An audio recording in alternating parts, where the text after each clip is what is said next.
Irrigation Systems Development Program. 925 million ang nirequest nyo dyan. Bakit? For next year, wow. Teka muna, bigyan mo ako salamin kung tama itong mga mali yung mata ko eh. 925 million, 2023, ano ka nga to? 11 billion. Ang laki ng lundag. From 925 million, 2023, ngayon, sabi nyo, kailangan namin ng 11 billion.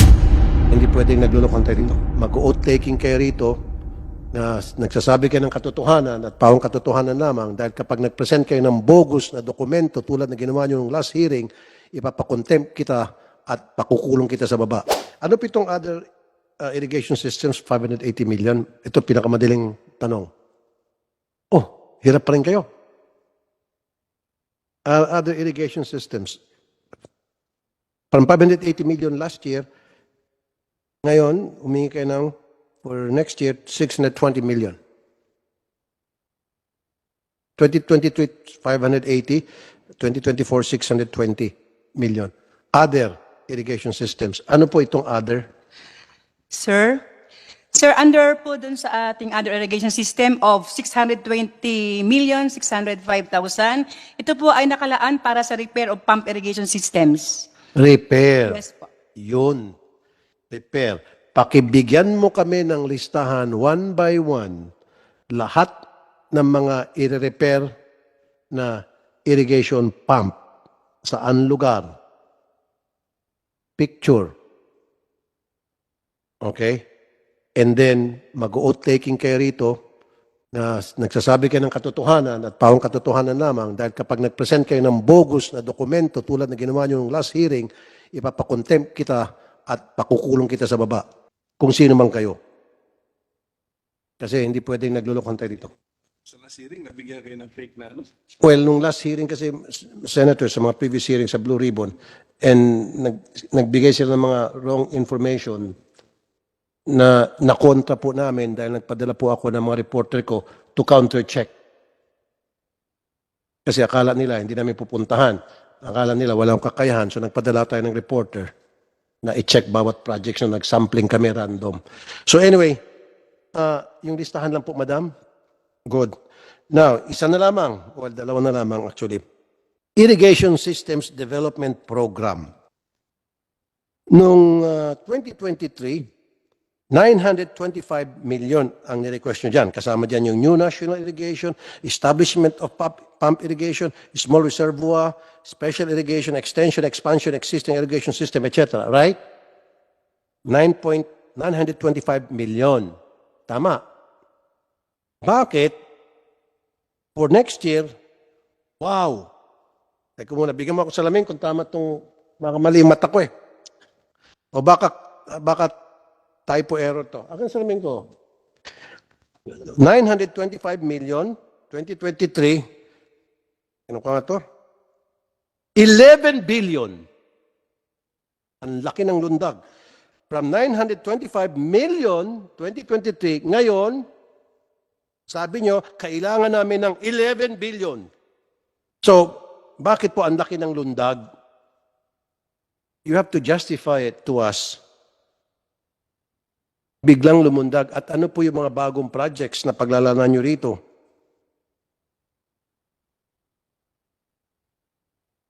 Ang dami na nga po kayo mga questionable mga gawain, mga proyekto, dadagdagan nyo pang sakit ng ulo. Kami at ang taong bayan, ang kaban ng bayan lalo na. Kumbaga may sugat na nga po. As far as I'm concerned, this is my own opinion, sinugatan nyo na po yung kaban. Dahil nga po sa mga palpak na projects, questionable projects and all. Now, kumuha kayo ng kalamansi at asin at nilagyan nyo po ng yung sugat na yun. Senator Tulfo. Yes, ma'am. Kasi yung budget nila last year and this year, halos pareho. So kung lumaki to from 900 million to 11 billion, where did they get it? Ito na, COA report. 2023. On 2023, COA flags 1.2 billion worth of delayed scrap irrigation projects. Yan ang sinasabi ko. Nabasura na. 1.2 B worth. So, I need a report pertaining to to these projects na na-flag ng COA as delayed and scrap, ano na po ang status ng mga ito? 33 contracts worth total of 99.7 million and constituting a majority of the delayed projects were under the Magat River Irrigated System in Isabela Province. Projects were delayed from 32 to 368 calendar days. Kasama na dyan ang unsatisfactory performance, insufficient manpower equipment, unresolved right-of-way issues, etc., etc. Ito pa po, delayed implementation has not been resolved yet by NIA management in calendar year 2022. Also, they have not fully addressed these deficiencies noted in previous years. NIA has also terminated 14 irrigation projects worth a total of 139.46 million. COA also stated that NIA should also require contractors to regularly submit progress report and impose liquidated damages on contracts who delays the project. Sinusulat niyo po ito. As of 2022, NIA flagged over 33.75 billion irrigation projects. Or COA. COA flagged over 33.75 billion. Ang laking pera to. Andyan si COA, kung meron kayong question, tingnan nyo siya. Huwag kayong titingin sa akin. COA has ordered NIA to conduct a proper inventory and appraisal of the 33.75 billion Kaseknan Multipurpose Irrigation Power Project. 33.75 billion. Maliit nung binanggit kanina, no? 261 lang yun. Diba? Kontrata siguro. Pero grabe pala yan. 33 billion pala. 33 billion. It was turned over by US-based company last year. Kaya nga po, napakarami niyo pong gawin. Napakarami niyo po kayong homework. Ito mga na-flag sa inyo ng COA, you have to show us documentations tungkol po sa status nito. What have you done after this were plugged by NIA? I mean, by COA.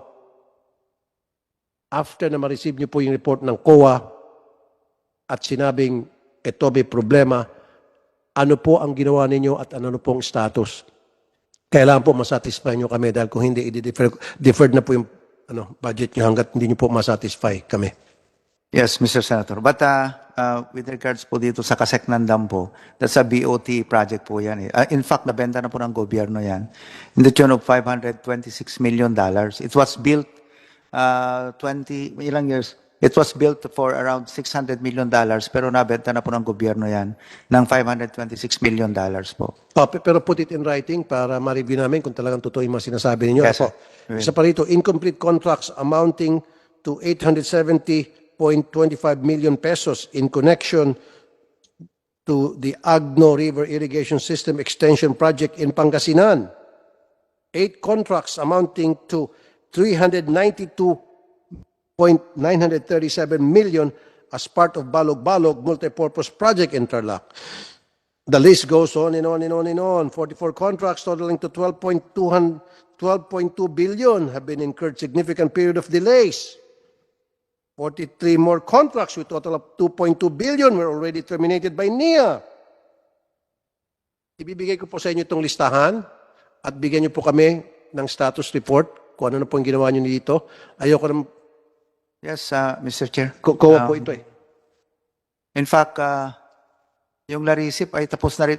Gusto rin makita, sir, kasi nasagot naman namin sa COA yung mga observation. Nakapag-reply na po kayo doon? Yes, sir. In fact, yung Larisip, sir, completed na rin ho yan eh. So, yung Lower Agno, di ba? So, yung reply niyo po sa COA, bigyan niyo po kami noon Yes, sir. para makagawa po kami ng counter-checking. Yes, sir. Kung in fact, hindi po yung patsamba-tsamba lang yung mga nilagay niyo doon. Of course not, Mr. Senator. Lahat naman ng AOM. Sinasabi ko lang. Kaya ako gagawa ng checking. Of course, Yes, sir. hindi ka gagawa noon. Pero sa akin, I want to make sure na hindi patsamba-tsamba lang. Yes, sir. Yun yung ginagamit kong term. Kasi marami na kayong, sir, you cannot blame me. Will you blame me kung gagamit ako ng ganung salita? Kayo pong may kagagawa nito para kayo po'y pagdududahan na. Kasi po, kung malinis kayo ng ahensya, hindi kayo makatikim ng ganitong salita. Mas masakit nga po yung natatamo ng taong bayan dito. Yung sa akin, salita lang. Di ba? Anong ginawa nyo sa taong bayan? Sinugatan niyo po sila. Di ba? Sinugatan niyo po yung kaban ng bayan. Dilaslas niyo po. Yes, hindi man kayo, yung inyo pong ahensya. That's why I can assure you, Mr. Senator, next na pag mabigyan lang kami ng chance ay maayos po natin yung karamihan po ng mga naging problema. Thank you, Mr. Chair. Thank you, Senator Coco Pimentel. Thank you.